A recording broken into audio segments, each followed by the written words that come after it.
mga ka-idol.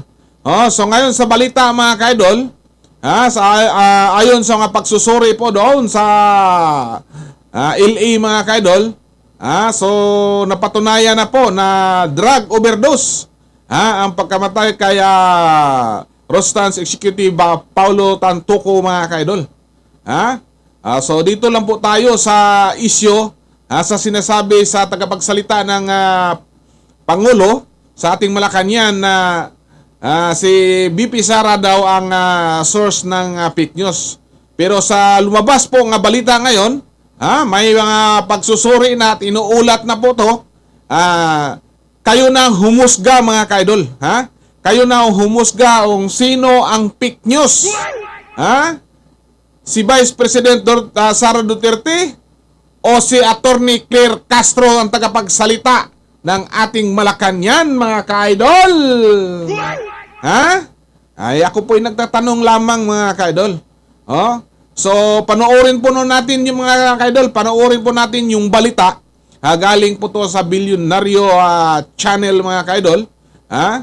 So itong balita mga ka-idol, kumuha tayo ng reaction po dito sa mga legit na mga mainstream media mga ka-idol. Para hindi tayo pagkamalan na fake news. So nagbigay reaction na po ako mga ka-idol sa napanood nating balita. So panoorin po nyo ang buong detalye sa mga pangyayari po ngayon. Latest update po to mga ka-idol. Kahapon lamang po to uli mga ungaw. At ang trending po to sa YouTube at TikTok mga ka-idol. So panoorin po natin yung news sa Bilyonaryo mga ka-idol. Drug overdose. Yan ang lumabas sa pagsusuri ng Estados Unidos kaugnay sa pagkamatay ni Rostans Executive Paulo Tantoco nitong Marso. Alamin natin yan sa Agenda Weekend Report ni Ivy Reyes. Namatay sa cocaine overdose si Rostans Corporation Heir Paulo Tantoco noong Marso. Iyan ang resulta ng toxicology report nito ayon sa Los Angeles County Coroner's Office. 4 na buwan ang mapabalita ang pagpanaw nito noong March 9, Philippine time, listed a significant condition ang posibleng komplikasyon sa puso sa accidental death ni Tantoco.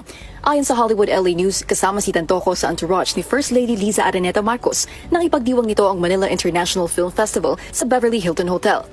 Sa isang video sa social media account ng First Lady, present sa MIFF celebration, sina Senate President Cheese Escudero, Senate Pro Tempore Jingo Estrada, Tourism Secretary Cristina Frasco, MMDA Chairman Romando Artes at iba't ibang Pinoy celebrities. Noong Mayo, pinabulaan na ng Malacanang ang mga aligasyon ni Vice President Sara Duterte na involved ang First Lady sa pagkamatay ni Tantoco. Sa kanya pala nang galing ang fake news. Siya pala ang source ng fake news na ito na pinapakalat. Kumalat kasi ang haka-haka